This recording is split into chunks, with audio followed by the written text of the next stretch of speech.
عليكم ورحمة الله تعالى وبركاته. الله أكبر الله أكبر الله أكبر الله أكبر الله أكبر الله أكبر الله أكبر الله أكبر الله أكبر الله أكبر ولله الحمد. أشهد أن لا إله إلا الله وحده لا شريك له وأشهد أن محمدا عبده ورسوله المبعوث رحمة للعالمين. اللهم فصل وسلم وبارك على حبيبنا وشفيعنا وقائدنا ومولانا محمد صلى الله عليه وآله وسلم. اللهم صل وسلم وبارك على سيدنا ونبينا محمد وعلى آله وأصحابه الميامين والتابعين لهم بإحسان إلى يوم الدين. أما بعد، فيا عباد الله، أوصيكم ونفسي بتقوى الله فقد فاز المتقون. وقال تعالى في كتابه العزيز: أعوذ بالله من الشيطان الرجيم، إنا أعطيناك الكوثر فصل لربك وانحر إن شانئك هو الأبتر. وقال: وإذ ابتلى إبراهيم ربه بكلمات فأتمهن قال إني جاعلك للناس إماما قال ومن ذريتي قال لا ينال عهد الظالمين. Ibadallah, jemaah yang dimuliakan oleh Allah Subhanahu wa taala. Alhamdulillah, Allahu akbar, Allahu akbar, Allahu akbar, walillahil hamd. Hari ini tak ada yang pantas untuk menyamarakkan asma Allah Subhanahu wa taala. Allah Maha Besar, dan seharusnya sejak kemarin, khususnya di hari Arafah, bagi kita yang puasa pada hari Rabu kemarin, harusnya hati kita ini disesakkan, disibukkan dengan bertakbir, mengagungkan nama Allah Subhanahu wa taala. Dan seharusnya lagi sejak awal bulan Zulhijjah kita sudah disibukkan betul-betul untuk membesarkan nama Allah Subhanahu wa taala. Tetapi sayang sekali, kadangkala hati kita masih terbelenggu dengan dunia.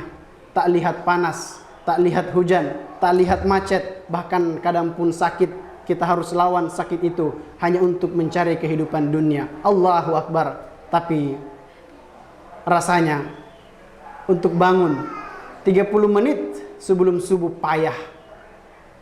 Untuk ke masjid 10 menit rasanya susah dan berat. Allahu Akbar, Allahu Akbar. Ini bisa jadi karena di dalam hati kita masih banyak hijab-hijab yang tidak menghubungkan kita, yang menghalangi kita untuk sampai kepada kebesaran Allah Subhanahu wa taala. Di mana di dalam hati kita belum mengagungkan Allah Subhanahu wa taala. Oleh karenanya, mari hari ini kita bersama-sama membesarkan Allah Subhanahu wa taala sehingga tak ada lagi yang besar, tak ada lagi yang agung, tak ada lagi yang kita cintai kecuali Allahu Akbar, Allahu Akbar, walillahil hamd. Itulah yang Allah sampaikan, walitukabbirullaha ala ma hadakum wa la'allakum tashkurun.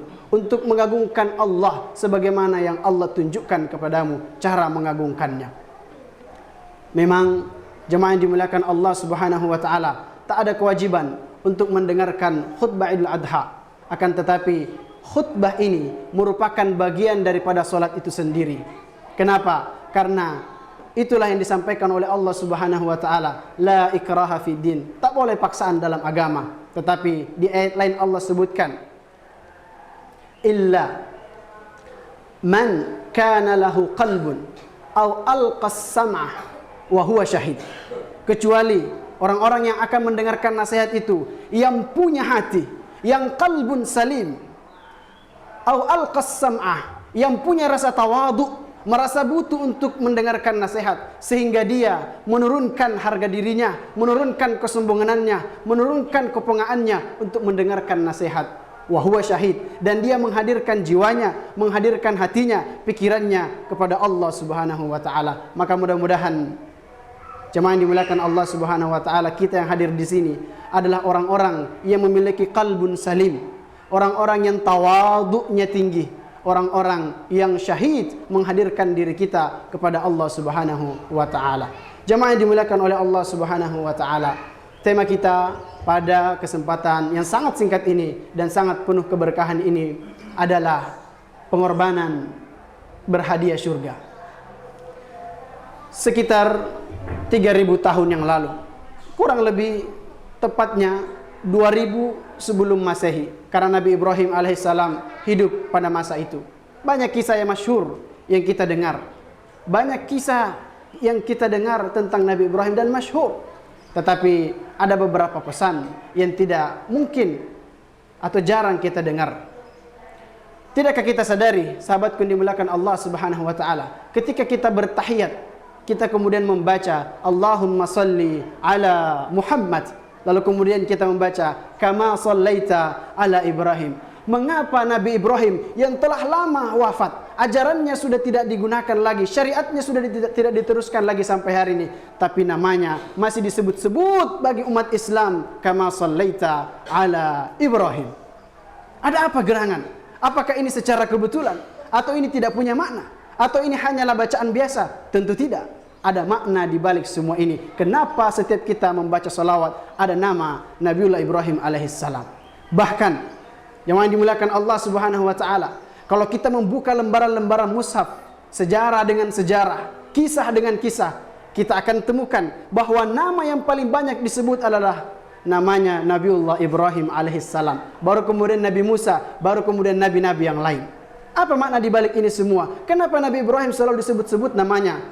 Ternyata kata para ulama, salah satu penyebabnya Nabi Ibrahim, hikmahnya sering disebut namanya adalah karena Nabi Ibrahim adalah bapaknya para nabi yang kemudian mendapatkan gelar Abul Anbiya, di mana nabi yang lahir setelahnya semua adalah keturunan Nabi Ibrahim alaihissalam. Kalau bukan dari Ismail, mesti dari Ishak. Jemaah yang dimuliakan oleh Allah Subhanahu wa taala. Cukup sampai di situ? Tidak. Kisah masyhur kita dengarkan bagaimana suatu ketika pada masa di mana Nabi Ibrahim alaihissalam hidup, ada seorang raja yang zalim bernama Namrud yang sangat begitu zalim kepada rakyatnya. Lalu suatu ketika sang raja dan para pejabatnya lalu kemudian pergi hendak untuk berburu. Nabi Ibrahim alaihissalam menggunakan kesempatan ini dengan segala kecerdasannya untuk pergi ke kuil tempat mereka menyembah berhala-berhala itu dan menghancurkan semua patung ini. Kisah ini kemudian masyhur, bahkan anak kecil, dewasa, balita maupun juga anak-anak semua kadang-kadang kita sampaikan, kita perdengarkan melalui speaker-speaker, melalui tayangan-tayangan, kita perlihatkan kisah ini. Tapi ada satu kisah yang tidak, bahkan jarang kita dengar dan kita tidak mengambil pelajaran di balik ini semua. Apa kisah itu? Bahwa ketika kemudian peristiwa itu diketahui oleh raja dan para pejabatnya, semua orang-orang yang tidak ikut pergi berburu kemudian dipanggil dan diadili. Ternyata setelah diadili, semua tuduhan terpanah kepada Nabi Ibrahim alaihissalam. Akhirnya Nabi Ibrahim kemudian dipanggil. Ya Ibrahim, a'anta fa'alta hadza bi'alihatina? Wahai Ibrahim, bukankah engkau yang menghancurkan ini Tuhan-Tuhan kami semua? Dengan santai Ibrahim berkata, qala bal fa'alahu kabiruhum hadza. Wahai raja, wahai para pejabat semuanya, tidakkah engkau melihat saya tidak memegang sesuatu kapak, golok atau alat apapun yang bisa menghancurkan patung-patung kalian? Coba kalian lihat di antara mereka siapa yang memegang golok? Kata orang-orang tersebut, ya Ibrahim, apakah engkau bermain-main dengan kami? Innahum la yantiqun. Mereka semua ini tidak bisa berbicara. Jangankan untuk menghancurkan dirinya, untuk memegang golok saja, jika tidak dibantu, patung-patung itu tidak akan bisa untuk memegang golok atau kapak tersebut. Dengan santainya, kecerdasan, perhatikan. Jemaah dimuliakan Allah Subhanahu wa taala. Ini yang harus kita tularkan kepada anak-anak kita, kepada santri-santri kita, kepada siswa-siswa kita, kepada anak muda, kepada generasi, bahwa generasi terbaik itu adalah generasi Ibrahim yang mampu berpikir cerdas, berpikir dalam, berpikir cepat, bagaimana dia mampu mengkondisikan dirinya pada saat yang sangat sempit. Nabi Ibrahim berkata, kalau begitu, lima ta'budu ma la yasma'. Kalau begitu, bagaimana mungkin engkau menyembah sesuatu yang tak mampu mendengar, yang bahkan untuk membantu dirinya saja, membela dirinya saja tidak bisa, apalagi membela diri kalian. Jemaah yang dimuliakan oleh Allah Subhanahu wa taala, pada hakikatnya Ibrahimlah yang menang. Ibrahimlah yang memenangkan perkara ini. Tetapi lagi-lagi karena kekuasaan dipegang oleh sebuah kezaliman, Kekuasaan diampu oleh orang-orang yang tidak bertanggung jawab dan tidak amanah. Ibrahim pun diadili dan harus dihukum. Hukuman pada saat itu bukanlah hukuman penjara berjeruji besi, tetapi hukuman dalam riwayat ada dua disebutkan. Satu yang sering kita dengar adalah Nabi Ibrahim dimasukkan ke dalam api yang besar menyala-nyala, lalu dilemparkan ke dalam. Nabi Ibrahim dari atas kemudian dilempar ke bawah. Ketika kemudian api itu membara dan orang-orang semua yang melihat itu menertawakan Nabi Ibrahim. Orang-orang yang tidak cerdas kemudian melihat, selesai riwayatmu Ibrahim, hari ini adalah hari terakhirmu. Tiba-tiba kemudian datang malaikat, sahabatnya Ibrahim dari langit. Siapakah dia? Jibril alaihissalam, dan berkata, wahai Ibrahim, apakah engkau butuh bantuanku? Kata Nabi Ibrahim alaihissalam, hasbiyallah wa ni'mal wakil. Cukuplah Allah dan Allah sebagai wakilku. Malaikat laut pun datang, wahai Ibrahim, maukah engkau aku tenggelamkan Namrud dan seluruh pejabat-pejabatnya pengikutnya? Kalau engkau mau, hari ini, sekarang ini saya akan lakukan. Kata Nabi Ibrahim, hasbiyallah wa ni'mal wakil. Cukup Allah bagiku dan Allah yang menjadi wakilku. Malaikat gunung pun datang, wahai Ibrahim, jika seandainya engkau menghendaki, saya akan menurunkan longsor menutupi Raja Namrud dan seluruh para pengikutnya. Apa kata Nabi Ibrahim? Hasbiyallah wa ni'mal wakil. Malaikat bumi pun dan seluruh binatang-binatangnya kecuali beberapa binatang disebutkan dalam riwayat datang menghampiri Ibrahim. Wahai Ibrahim, maukah engkau seluruh binatang-binatang ini siap untuk menerkam Namrud dan seluruh pengikutnya? Apa kata Ibrahim alaihissalam? Apakah yang memerintahkanmu adalah Allah? Kata malaikat tersebut, tidak, ini hanyalah bantuan dari kami. Kata Nabi Ibrahim, hasbiyallah wa ni'mal wakil. Jemaah yang dirahmati oleh Allah Subhanahu wa taala, cukup sampai di situ pengorbanan Nabi Ibrahim? Tidak. Nabi Ibrahim alaihissalam kemudian diusir dan seterusnya, banyak lagi pengorbanan. Di sini bisa kita garis bawahi bahwa tidak ada kesuksesan, kebahagiaan kecuali dengan pengorbanan. Tahukah kita siapa manusia yang paling mulia? Siapa manusia yang paling mulia? Mereka adalah para anbiya, para rasul. Dan di antara manusia yang mulia itu ada namanya ulul azmi. Mereka adalah orang-orang yang penderitaannya begitu besar. Nabi Nuh harus rela berpisah antara istri dengan anaknya. Nabi Ibrahim alaihissalam harus dibakar, harus meninggalkan keluarganya di tengah padang pasir yang tak ada air sedikit pun. Harus rela menyembelih anaknya Ismail walaupun akhirnya diganti oleh Allah Subhanahu wa taala. Nabiullah Yakub alaihissalam, Nabiullah Yusuf alaihissalam, Nabi Isa, bahkan Nabi kita Muhammad sallallahu alaihi wasallam perjuangannya harus meninggalkan tanah kelahirannya untuk membela sebuah kebenaran. Maka anak-anakku yang dirahmati oleh Allah Subhanahu wa taala, para santri, para asatidzah yang dirahmati Allah Subhanahu wa taala, jangan pernah berharap ada kemudahan dalam pengorbanan untuk meraih surga Allah Subhanahu wa taala, karena akan selalu ada halangan-halangan dan rintangan yang kalian akan hadapi. Hari ini kita melihat bagaimana kemudian kita digonjang-ganjing. Orang mau sholat kemudian dibubarkan, orang mau ngaji kemudian harus dibubarkan. Kenapa? Karena kurang cerdas dalam berpikir. Zikir yang kita baca, hasbunallah wa ni'mal wakil, cukup Allah bagiku dan Allah yang menjadi wakilku. Ini harus kita rutinkan dan menjadi ajaran kekal sampai hari ini. Itulah yang kita pegang sebagai ahlus sunnah wal jamaah. Bahkan Nabi Ibrahim alaihissalam menyebutkan dalam firman-Nya Allah Subhanahu wa taala, wa idza maridtu fahuwa yashfin. Jika seandainya aku sakit, Allah lah yang menyembuhkanku. Artinya apa? Api memang panas, tapi dia tidak akan mampu membakar tanpa seizin Allah Subhanahu wa taala. Air memang dingin, tak akan mampu menghangatkan tanpa seizin Allah Subhanahu wa taala. Obat memang menyembuhkan, tapi tak ada yang menyembuhkan tanpa seizin Allah Subhanahu wa taala. Itulah pesan Nabi Ibrahim alaihissalam. Inni wajjahtu wajhiya lillazi fataras samawati wal ard hanifan muslima wa ma ana minal musyrikin. Aku hadapkan segala urusanku, kehidupanku kepada Sang Pemilik langit dan bumi, dan saya tidak termasuk golongan orang-orang yang menyekutukan Allah Subhanahu wa taala. Bagaimana mungkin orang berpikir cerdas? Bagaimana mungkin orang yang mengaku menuntut ilmu kalau merasa dirinya hanyalah yang paling benar? Akhirnya timbullah sebuah persoalan yang baru. Karena kenapa? Ini kurangnya kecerdasan kita dalam menuntut ilmu. Syekh Sayyid Al-Maliki berkata dalam sebuah perkataannya, "Man kasura ilmuhu qalla inkaruhu." Siapa yang banyak banyak ilmunya, pasti dia sedikit mengingkari. Maka kenapa kita harus mengingkari sesuatu yang memisahkan kita dalam persaudaraan? Padahal Allah Subhanahu wa taala mengingatkan, innamal mu'minuna ikhwatun fa aslihu baina akhawaykum. Sesungguhnya orang-orang mukmin itu adalah mereka yang bersaudara. Maka perbaiki hubungan persaudaraan di antara kalian. Jemaah dirahmati oleh Allah Subhanahu wa taala, momentum Idul Adha ini menjadi sumber persatuan dan persaudaraan kita. Yang punya harta harus melihat saudara-saudaranya, harus berbagi.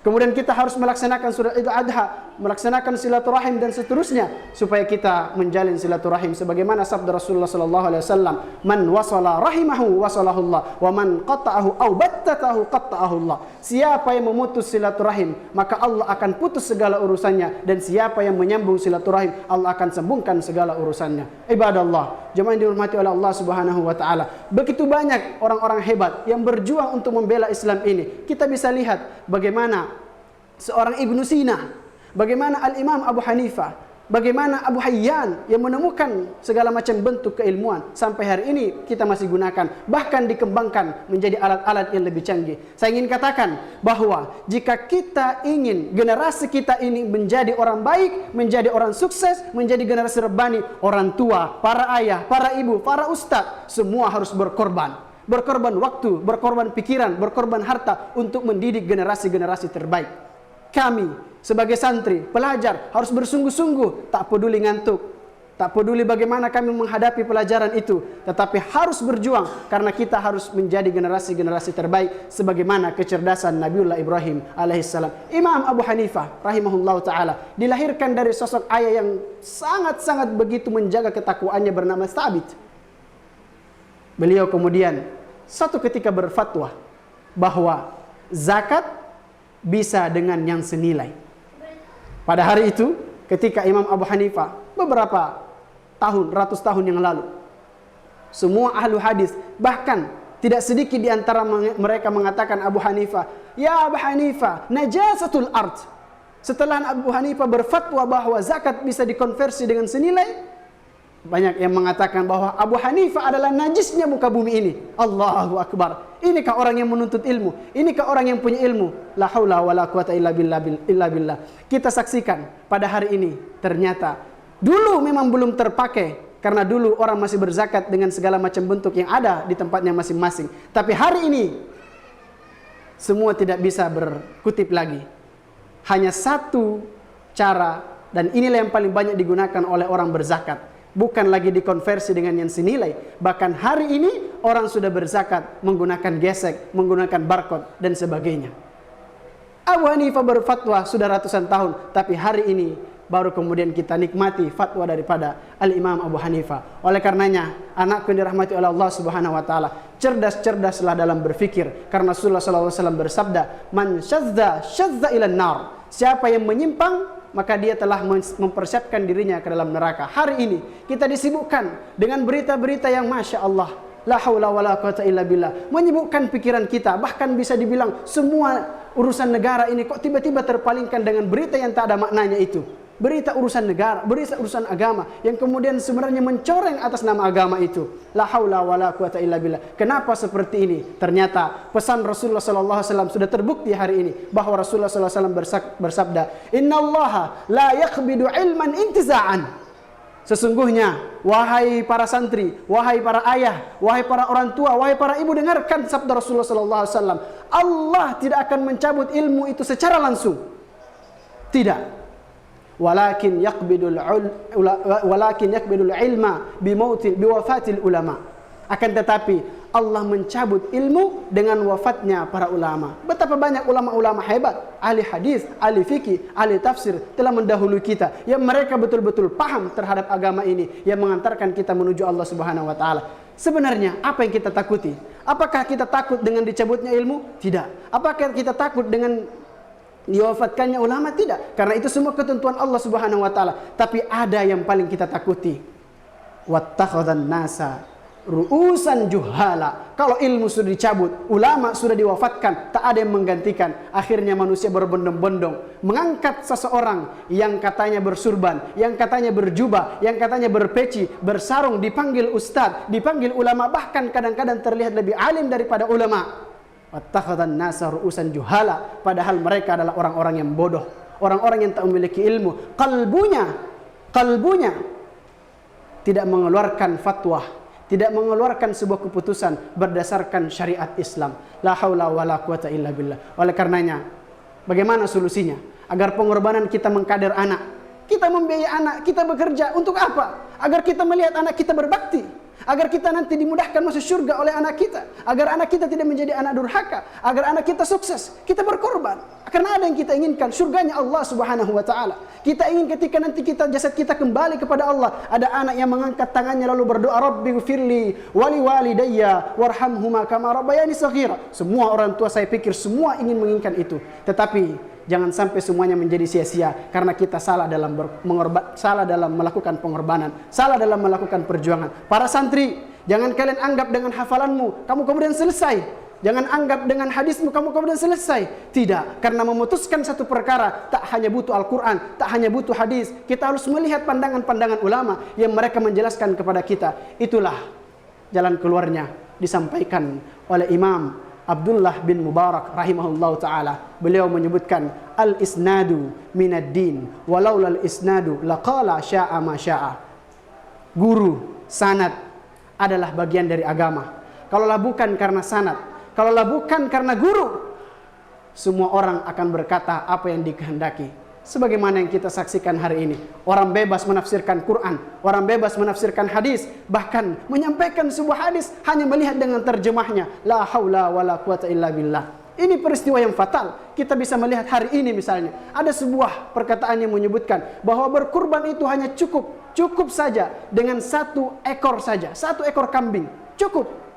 Padahal pada hakikatnya, jika seandainya orang ini membaca 1, 2, 3, bahkan 5 hadis, lalu membandingkan hadis ini lagi, dia tidak akan berkata seperti itu. Kenapa? Karena di hadis lain disebutkan bahwa ketika Nabi Muhammad SAW menyembelih hewan kurbannya, dia berkata, Allahumma taqabbal minni wa min ali Muhammad. Dia hanya baca sampai di sini, bahwa keluarga Nabi itu ada 9, maka cukup 1 hewan 1 keluarga. Lalu bagaimana dengan lanjutannya? Wa min ummati Muhammad, dan untuk umat Nabi Muhammad sallallahu alaihi wasallam. Artinya, kalau hadis ini kita baca secara tekstual saja, maka kita tidak perlu berkurban setiap tahun. Cukup di Mekah saja, di Arab Saudi, yang berkurban 1 ekor cukup untuk seluruh umat manusia. La haula wala quwata illa billahil aliyil azim. Maka oleh karena itu, mari kita memohon kepada Allah Subhanahu wa taala. Mudah-mudahan kita diberikan pengorbanan yang berhadiah surga. Mudah-mudahan kita diberikan generasi yang terbaik yang menghantarkan umat ini ke jalan yang benar di sisi Allah Subhanahu wa taala. Mudah-mudahan negeri kita diampuni segala kesalahan, segala kekhilafan yang dilakukan oleh kita semuanya. Amin ya rabbal alamin. Aqulu qouli hadza wa astaghfirullah li wa lakum. Fastaghfiruhu innahu huwal ghafurur rahim.